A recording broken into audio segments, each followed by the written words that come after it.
All right. Hi, everybody. My name is Rebecca Roberson. I'm Senior Elections Communication Specialist here at the Elections Group. And I'm Alton Dillard. I am Communications Advisor to the Elections Group. I served in Denver County as Communications Manager for 17 years and was also a U.S. Senate Press Secretary before then. And we're looking forward to hearing from some newer voices in the industry. We are. Thank you all for joining our Communications Resource Desk workshop. This topic is managing relationships with the media. We're so excited to have our industry leaders and election experts here with us today, one of whom is my co-host, Alton Dillard. I'd like to take a moment for some introductions. So first up, we have Catherine McMullen, who is the Clackamas County Clerk out in Oregon. Catherine, I will pop it to you for a quick intro. Hi all, my name's Catherine and I came to elections work after a decade of working in public libraries with the belief that the need to provide tools and resources to folks so they can be successful in their own lives. And in 2015, though I switched from books to ballots, that focus on community, on people continued. I had the opportunity to start a voter education and outreach program for Multnomah County here in Oregon, and I never looked back. In 2021, I decided to run for office, and so I could improve elections where I live, and I was elected in November. I took office in January, and so I've been the elected county clerk for the third largest county in Oregon, Clackamas County, for almost 4 months now. So looking forward to chatting with you all. Thank you for being here. And we also have Sarah Colding, who is the elections coordinator for the Moffat County Clerk and Recorder's Office right here in Colorado. I will pop it to Sarah for an intro as well. Hello, I am Sarah Colding and I am with Moffat County Elections. I have a background in human resources, which really seemed to help me in elections as well.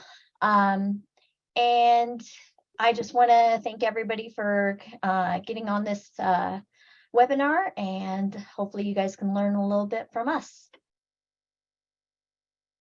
Thank you both for being here, and thank you everyone at home for joining us.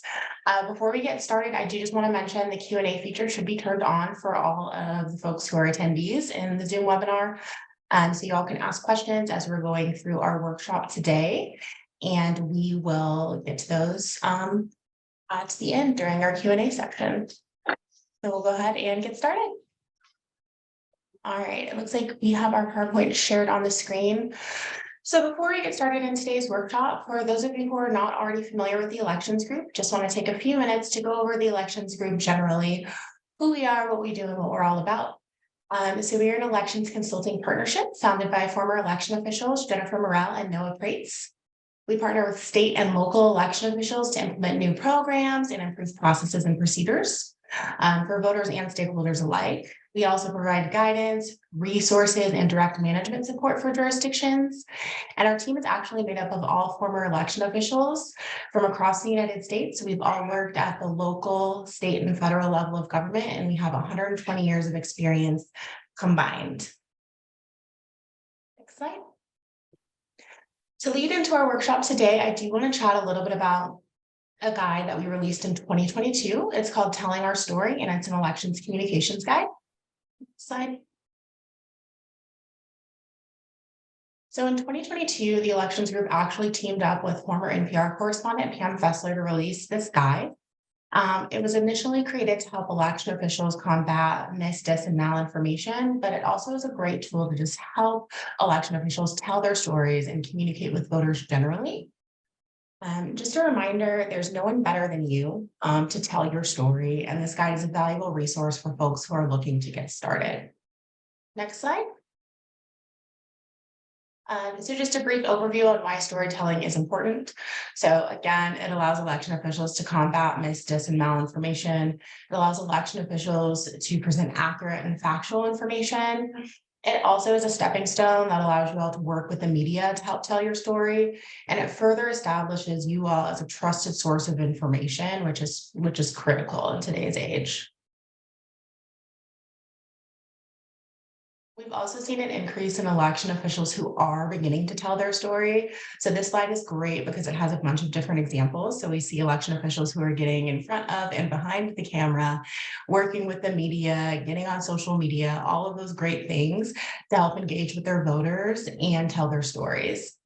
We understand that working with the media and fostering and promoting these positive relationships can seem like a daunting task, especially if your background is not in communications.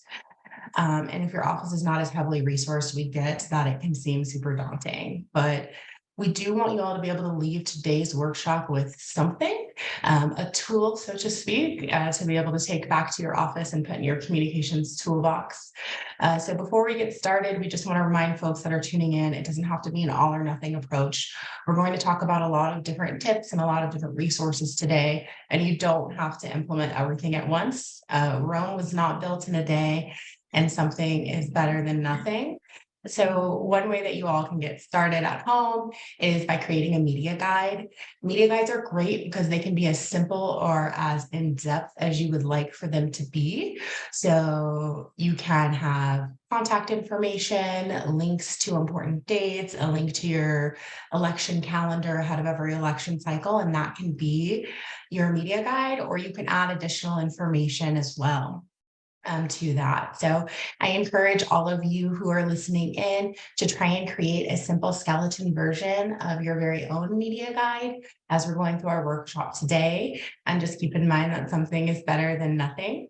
It looks like we also do have a link to our media guide skeleton template in the chat, if you would also like to reference that as well. So that is my rundown. I will stop talking now and I will kick things over to my co-host and our wonderful panelists so we can get the workshop started. So I will kick things over to Alton. Thank you so much. Thank you, Rebecca. Yeah, today's workshop is going to be guided by the elections group, sort of 11 principles of media relations. So there'll be a variety of tips and guidance, and we'll be able to answer questions. But the main thing is we get to hear some real world experience from our panelists. So thank you again for being here today. I'm going to kick things off discussing the importance of having a media policy. Media policies do not have to be anything complicated, but especially with today's narrative, it's very important that you have one in place, even if it's as basic as who does and who does not speak to the media. Everyone, of course, wants to be helpful, but you have to be careful that you're not having say your frontline election judges, people like that, just being able to go on record when they feel like it. So you need to make sure that kind of information gets coordinated. And the other thing is tying in something Rebecca mentioned, it doesn't have to be a communications professional. Some of you, depending on the size of your jurisdiction, may serve as your own spokesperson, which is fine, but it's very important to make sure that you've got a policy in place of some sort. So we'll kick off with you, Sarah. Can you speak a little bit more about how you became the point person for media relations, and what does that look like in a jurisdiction of your size? Sure. Moffat County is a very small county. We have about 13,300 people here and about 8,800 voters. As the election coordinator for Moffat County, I kind of run the whole show. So I kind of took it up on myself to become the media contact. And I thought it would be a good thing to have those contacts here in the county who can share our story about elections. Before I came the election coordinator, Moffat County didn't really correspond that much with the media, only on election night. So I wanted to be transparent and share with the media and our community how the election process worked and how safe and secure elections are, and hopefully educate those who are skeptical about our election process. So hopefully we can pull in more voters and they can understand the importance of voting and good relationships. And having a good relationship with the media, I believe, is the best way to do that. Cool. And Catherine, what about you, Madam Clerk?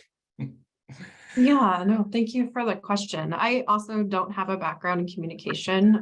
My background was really in adult education. And what I quickly realized starting up the voter education outreach program is that communication is education, and in return, education is communication. So it kind of works both ways. So whenever I would rewrite a press release so it was in plain language, or the website, or create social media, that became communication as well as outreach and education.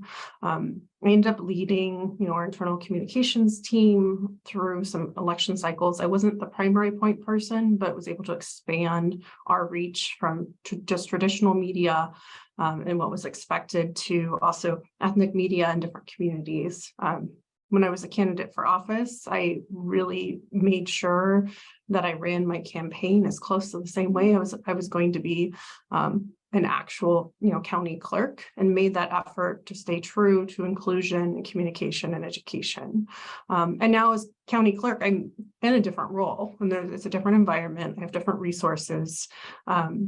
Moving quickly from public employee to candidate to elected official has been different, but I'm still very much now the primary person in our communications with the public. And I get support from a centralized county communications department, where, being here for just a few months, we are learning how to work together, and we've solidified a media plan now for our second election. So it's been quite an adventure. Cool. Now we're going to talk about the importance of developing relationships with the media. And media relationships are like any other relationship. They require cultivation. They're something that need to occur outside of election cycle. It's especially if you're in a smaller jurisdiction, or a jurisdiction that you're heading up, you may not have all the time to be able to meet up for, coffees or quick text exchanges, but they are something that really do have to be cultivated. So, Catherine, you'd mentioned voter education and outreach. Can you talk about how maybe there were some intersections between your relationships with the media and how that played in to being able to connect with your voters on the ground level? Yeah, of course. I feel like being able to do voter education and outreach on the day-to-day basis, and not just within a tight time frame of deadlines, or if there was an emergent issue with an election, really helped in building relationships. I got to know, traditional media, local reporters, and community leaders who maybe there weren't more traditional forms of media out there. And being able to build that relationship. And that way, when a question did come up that there was an answer needed to, then they would look to me to then provide that answer. Right now, having built some relationships with local reporters in diverse communities as I was running for office, I'm now solidifying how that relationship looks like now that I am in office. It's challenging, but I think it's important to build relationships now before an issue comes up. And that way that you're a trusted resource whenever there are questions. Nice. And Sarah, now how do you plan on maintaining the relationships that you've already built and started with the media?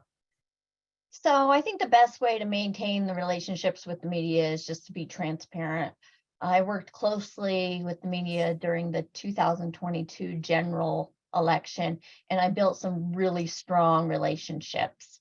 They've been instrumental in helping me educate the voters of Moffat County.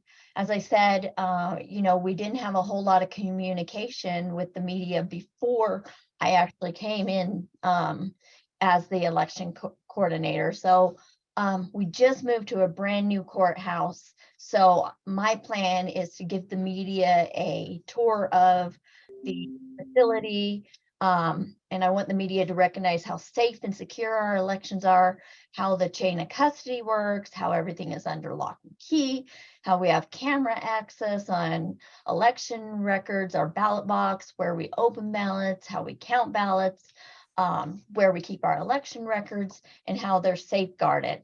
The importance of educating the voters through this electoral process, I think, is the key, and I have a really good relationship with the media, and I think that's the key to educate those voters. So just strong strong relationships with the media, and, keeping that relationship, I think, is the best way to handle that.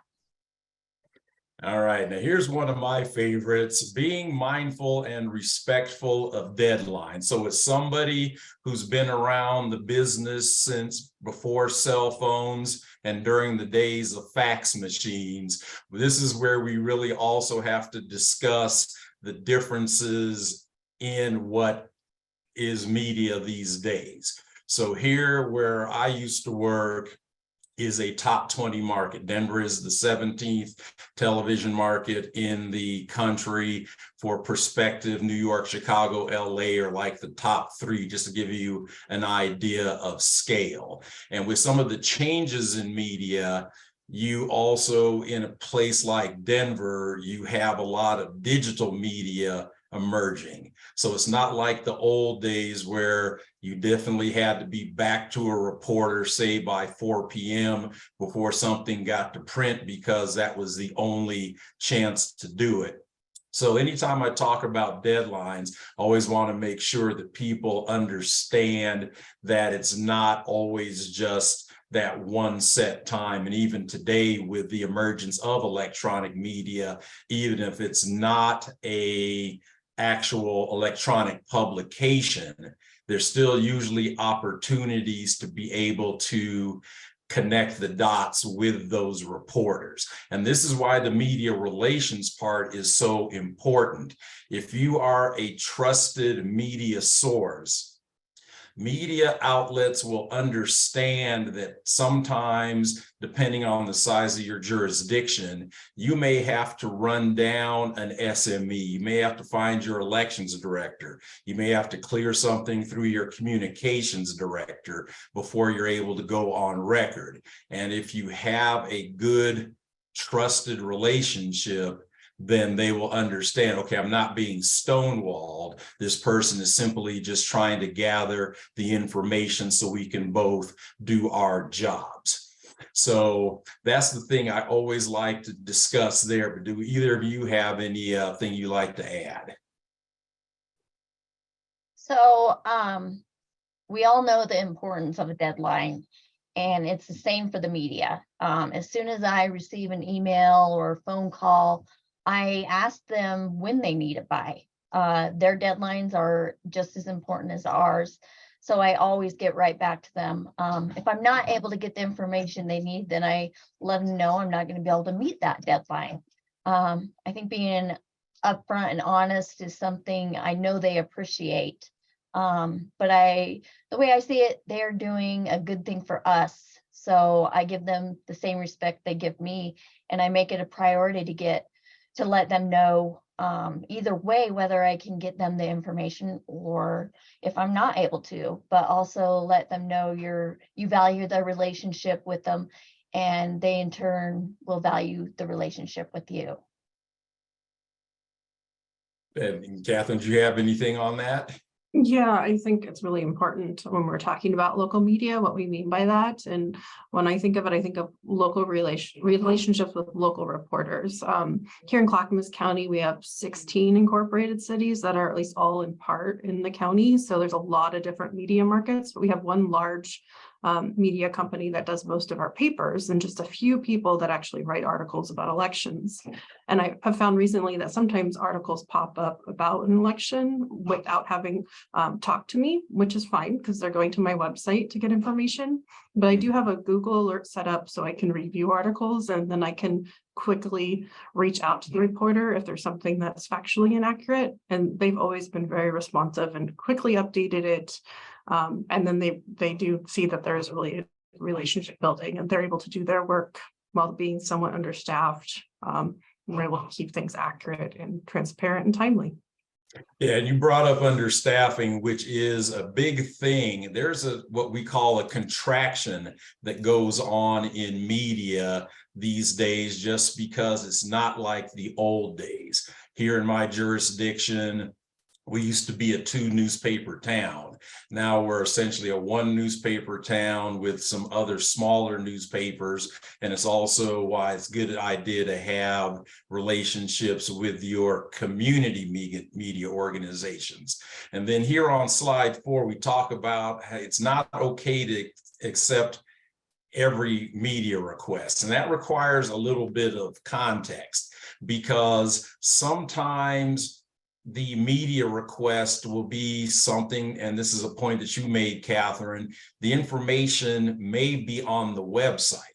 So it may be something that does not require having to go on record. Sometimes, a lot of the time, the media is just simply looking for factual information.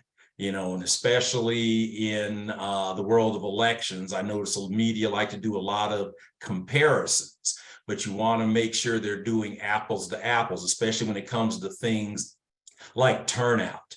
They always want to compare the turnout of a presidential election to your city council election. That's not the same kind of election. And so we always want to make sure that people are getting the good information, but we also want to make sure they're going apples to apples. But if it's something as simple as like, what was voter turnout in the 2011 Denver mayoral election, you want to make sure to be able to help them get that information, but it doesn't necessarily always have to be an actual interview or anything like that. And like the example we have up here, especially again in today's environment, sometimes there are things that are in active litigation that you simply cannot speak to. But again, with good relations with the media, even not accepting every request should not be interpreted as stonewalling. Another thing that can happen is, with the turnover in the business, you usually end up, especially in a jurisdiction the size of Denver, every single election, you're having to break in new reporters. Elections duty sometimes can be what I call short straw duty, because that's the reporter who has to be at your headquarters at 3:30 a.m. And so something that not everyone's kicking down the door to be able to do. And so that's also part of building media relations, is just being able to nurture that along. So I wanted to make sure we touched upon that. So now we can go to tip number 5. Which is, since purposely and meaningfully engaging with the media, have you seen a difference in how you're perceived in the community as a trusted source of election information? Sarah, we'll start this one with you. So, so we started communicating with the media, like I said, during the November general election. And I'll say that voters, walked into the voting center and they mentioned seeing the articles and said they didn't even realize that an election was going on. Wow. So that really educated them.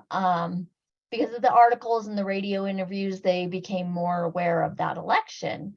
I think a lot of people, know about the presidential election, but they don't realize that there's, a coordinated election going on, or they don't realize there's a primary election going on. So a lot of people just don't understand that. So I did an interview with the newspaper, the local newspaper here, on how safe and secure the elections there really are, and how the election process worked. I had a few voters who said they would have never voted on the machines, but after reading the election, how the election process and what steps we take to safeguard those elections, they decided after all to vote on the machines. I had one person who absolutely, he was in my office for about an hour and talked about the machines and was really adamant that he would never vote on those machines. And after reading about the risk limiting audit and how we audit everything, he actually asked to vote on one of those machines. And I was blown away by that. So really using the media and realizing, that these elections are safe and fair, I think that really helped the community, with a better understanding of what elections really are. So, if the machines will print out a paper ballot and they can review it before depositing it, because a lot of people didn't realize what the voting machines actually do. So I think it was, doing that interview really brought in some voters that, wouldn't have voted or voted on those machines. Very nice. And Catherine, how about you? How's the time you spent forming and maintaining relationships with the media helped you? And especially as someone who came from another sector, do you have any tips for people on how to start to cultivate those relationships? Yeah, I was in a unique situation when I took office here in January. I was inheriting an office that had recently had a high-profile ballot printing issue that made even international headlines. And so one of the most challenging aspects of that was that there wasn't a relationship with the media before that incident happened. Previous leadership didn't get in front of that when it happened, and there wasn't communication with media. They didn't become a partner and communicating what was going on at the time. And I feel like I'm still dealing a bit with that legacy of avoidance, because the media sometimes they're surprised to hear from me, or my county communications department is surprised that I want to educate and communicate with the public at times. But we're working through that, and I'm starting to build that framework internally and externally so that I have these relationships in place, and I'm building that trust. It's really going to take building those connections, creating those relationships so that, when we go start preparing for 2024 and a presidential election that's going to be high profile, everyone will be paying attention to it, that we have these relationships in place and we're able to leverage them together so the media can get accurate information as soon as they need it, and I can share that information out and prepare voters and the media for what's to come. Thank you. Number 6, tip number 6. Tip number 6 is a biggie. You want to consider the best way to respond to media inquiries. As I mentioned before, not every inquiry requires an interview, going on camera, or anything like that. And especially if you're in an emergent situation, you're busy trying to do the fact finding. So that's when you may consider having a news conference. Now, news conferences have a tendency to go, sort of either way. So when I say they need to be controlled, I don't mean that from like a lack of transparency or doing anything to shut down the questions or the dialogue. But there comes a time when, after you've gotten your message out and repeated it multiple times, then sometimes that's where the weird one-off questions come from. And so it's always important to make sure that you've got something on paper so everybody is essentially singing from the same sheet of music. So for news conferences, people want to hear from the decision maker.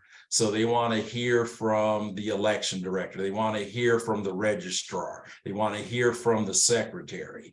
But it's always handy to have a communications person handy. And also, depending on the size of your jurisdiction, you may also want to have a subject matter expert handy in case those inquiries get really far into the weeds. Have either of you responded to a request for information in a very unique way, or being able to point reporters to a resource that essentially did not necessitate you having to do an interview?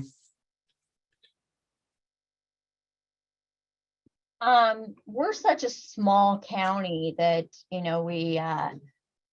we really don't, have, like a media guide or anything like that. I have, I direct them in the point of our website. There was another instance where I welcomed the media on election day to come visit our election workers. I thought it was important for the community to know who's really behind the election. Some election workers didn't want to be interviewed or have their picture taken, so they elected not to. But other election workers showed their pride at being an election judge and welcomed having their picture taken. At the end of the election, I wrote up an article thanking our election judges, and the local newspaper printed my article. But I always guide the media to our website where they can get the up-to-date information on when the election is, when early voting starts, how to check their voter registration, and whatever, else the media might find useful. Yeah, I think Sarah and I are similar in that we do have that information on our website. My goal is that we have key information that media or voters will need on the website, and we have a page for each of the elections, so that's easy to find. But one of the things I'm planning on working on over the next few months with my elections manager and our communications folks is creating situation documents or FAQs for common things that can come up during an election. For example, if an official ballot drop site is blocked or unavailable for some reason, having that information already prepared and ready to give to our PIO here at the county, so they can share that out. Because when there is something emergent happening or something that needs to be acted on quickly, it's hard to, at that point in time, start writing the copy to what you're going to give to the media. So I'm hoping to have a list of a few things ready to go for the larger elections.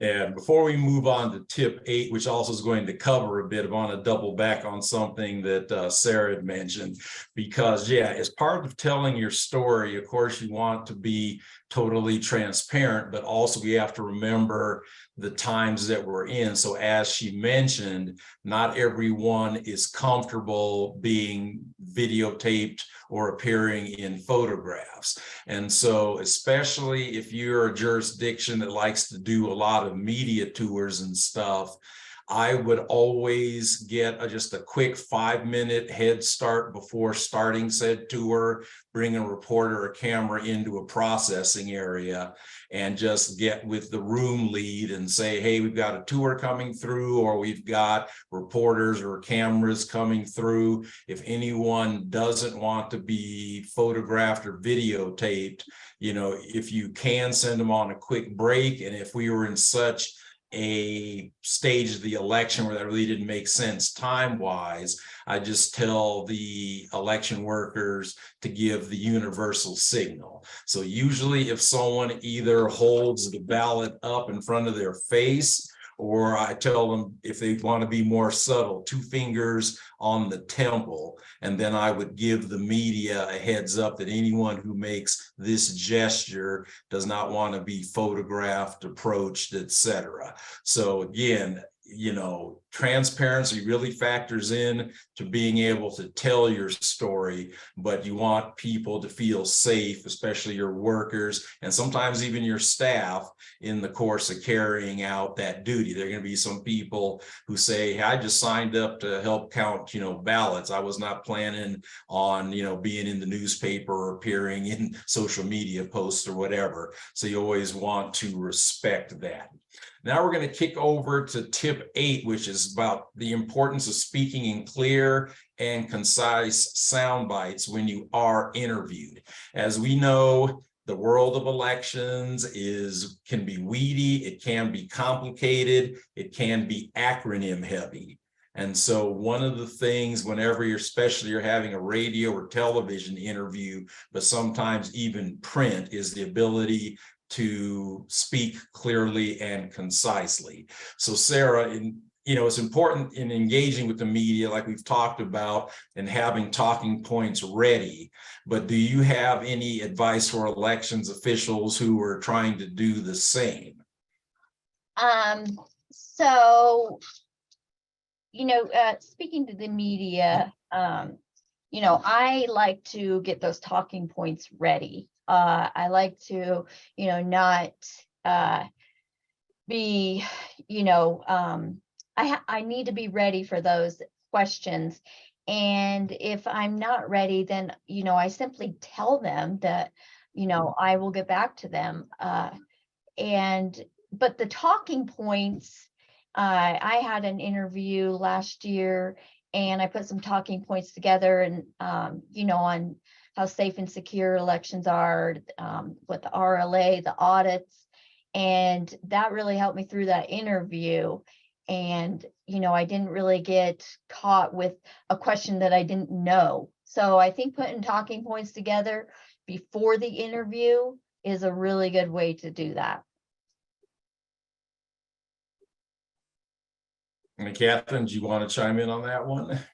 Yeah, I mean, learning to write in plain language so that things could be translated easily has been really helpful. And so I try to speak in plain language, using the same terms to describe things so that it's clear.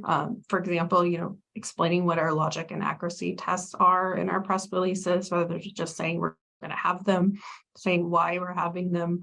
But you have to also acknowledge that our election laws and processes are complex. Yes. And sometimes you have to go into depth, or you have to say, I'm providing an overview. We could go into depth about this aspect later if you want to, or limit it to, let's talk about logic and accuracy tests and not talk about adjudication yet, or just try to be clear and stick to the topic, I guess. I like that. And one reason I went into communications is I'm a word person. I am not a numbers person. So I accidentally skipped over slide number 7. So we're going to go back one and discuss the importance of tracking media requests. And again, one of the reasons we wanted to have you two as panelists is because you represent different sized jurisdictions. Now, of course, again, yours truly, who worked in a jurisdiction of 500,000 voters, we would get media requests all the time. And so you did have to have a tracking mechanism in place. But either from your smaller county or larger county perspectives, do you have any tips for being able to track those requests when they come in? So we're so small, we deal with 2 newspapers and a radio station. But the easiest way for, I think, a small county to keep track is I respond right away. I ask them, what the interview is going to be about. That way I'm more prepared. Like I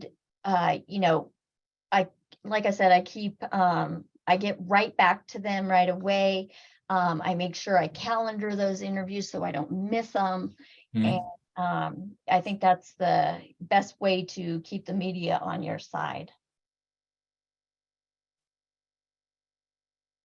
Yeah, I think that's a great plan. I use a spreadsheet, and it actually has any public invitation events that we're going to do as well as media. So it's like all public interaction. And then I have that available to share with my elections manager and with our connection in the county communications, so that even if they're not directly involved in a media inquiry, they know that it's happened. And when they get one, they can say, oh, we've already talked about this last week, it must be a follow-up, or that kind of thing. So it's a way to have a record of what you've talked about and how successful you might have been in getting information out. Thank you. All right, now skipping back forward to slide 9, it's okay not to know something. So again, speaking of my experience, I was the communications manager / public information officer. I am a Sarah, but I'm not going to pretend that I have the depth of subject matter knowledge as the people who ran the ballot counting rooms or who conducted signature verification. So it is okay not to know something, but just don't say, well, I don't know. Doesn't quite work like that. But what you want to do is be able to leverage your subject matter experts. And there are times when, depending on what's going on, you may even want to have them standing by. So even if they're not going to go on the record, if there's some nuance that may be escaping you or something, it's very handy to have your subject matter expert handy. So do either of you have any experience in this? And again, we want to hear from your different size jurisdictional perspectives. So, yeah, I mean, we're not going to know everything. We're still learning. And you know what? Election laws change, all the time. So, you know, we try our best to keep up on that, but there's going to be things that, you know, we're going to have to tell the media, hey, I'm going to have to get back to you on that. And you know, I've had the experience where they're, you know, they don't push me. They're really good about that. Also, it was last year in one of my interviews, I realized that I said super exciting like 10 times in the interview. And so I said, you know, I listened to it and I was like, oh my goodness, you know, so I asked to redo that sound bite. And so she was just fine with that. We redid it and it sounded so much better the second time around. So don't be afraid to ask them, you know, if you can redo it or listen to it, because you know, they're not trying to make you look bad. They're doing their job, and they want you to sound good for the radio as well. Catherine. Yeah, I wholeheartedly agree. Also, whenever I don't know something and I'm gonna have to get back to them, I get their name and contact information if I don't already have it. And then I also write quickly what it is that they needed to know, because by the time that interview or that question period is over, I'm going to have forgotten what needed to be followed up on. And so just a quick note, and then try to respond by end of day or next morning, depending on who I need to reach out to. Cool. All right. On our next slide, the importance of practicing with a coach. I'm just going to touch on this briefly, because again, this is a resource that is available through the elections group. Some larger, more well-resourced jurisdictions have the ability to even bring in someone external, but you always want to make sure you get a chance to practice. So even in my former jurisdiction, before every interview, I would literally sit down with my clerk and pepper him with questions and help fine tune everything. And then sometimes I would do likewise. And then we were pretty well resourced. We were actually able to have a former CBS News correspondent come in and help us with the finer points of doing interviews. But as was mentioned, you also, if you're fortunate and have those good relationships, you're able to double back and make some fixes.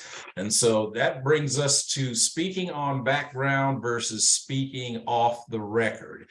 And see, there is another thing that really factors in to how well the relations you have with the media goes. Because on background, you know, essentially means that information can be used, but attributed as an unnamed source. So a local election official or somebody familiar with this situation, that's an example of on background. Off the record information cannot be used in a story. And again, as someone who's been, you know, communicating since before the advent of television, it almost seems like, I was always really careful with off the record, because if it's something that's not going to make the public domain, do you want to go down that rabbit hole? But again, if you're working with a reporter where you've got that mutual trust, then it is okay to go off the record. But it's also something that you want to determine right off the bat. I don't know how many of you this has happened to, but have you ever worked with a reporter that as soon as you pick up the phone, hear their fingers on the keyboard? So it's always asked right off the top, hey, before we get rolling here, do you need something on background? Are we on or off the record? And then you proceed from there. Catherine, can you speak a little more about your background when it came to speaking on or off the record, or teeing something up with a reporter behind the scenes that may not have been for direct attribution? Of course, yeah. So last year I was in a bit of a unique situation. I was an experienced election administrator, but I wasn't the election administrator, the county clerk for the county that reporters wanted to talk to me about. So I was a candidate for office, and with what was going on in the current office, there was a lot of interest. Like, I don't think I've ever been able to do so much voter education, outreach, and communication as I was able to do last year. So I think of that as a positive thing. I made a bit of peace with the situation and kind of set my boundaries with the media. And put my librarian hat on a bit. So in interviews, I really talked about my experience, what I was going to do in the future, and that was all on the record, which is perfect. I mean, I was a candidate. That's the way it's supposed to be. Questions about how elections are conducted, how they should be conducted, very detailed information. I answered those on background. And I often referred to facts that were either on the Secretary of State's website or in statute or in administrative rule. So they really didn't have to say, oh, the candidate for county clerk is saying this, because it was a rule or a fact. But the media didn't know where to find that information. And there was also questions that I just refused to answer. And I think that's important to highlight that, yes, you can say no to things, especially when it's just out of bounds. So questions about what was happening in that office at the time where I didn't yet work. And then questions that I consider baiting questions, wanting me to say something mean. And so I just didn't do that. Anytime there's questions about the county, I referred them to the county and just try to be professional and be very clear about what was on the record, what was on background, and just what was kind of off the table as far as answering questions. But it was a really good experience, and I feel like the public learned a lot about how elections work. Okay, and Clerk McMullen, before you go away on this one, I want to tie back into something you mentioned earlier. You mentioned you've worked with the multilingual and ethnic media market, but you've also mentioned that working with people in that space, they may not necessarily be reporters or media, but they may be somebody who's got a well-circulated Spanish or Vietnamese newsletter. Can you tell us more about your work in that space?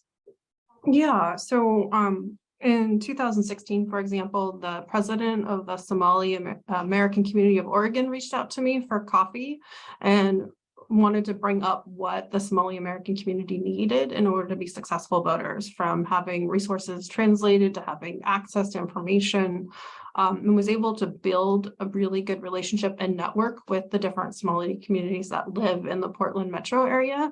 And then whenever we did press releases, at first they weren't translated into Somali, but we were still sharing them out. And then we actually made an effort to have them translated into Somali as well. And so then that leader in the community then shared those newsletters or press releases out. We did some videos in that language.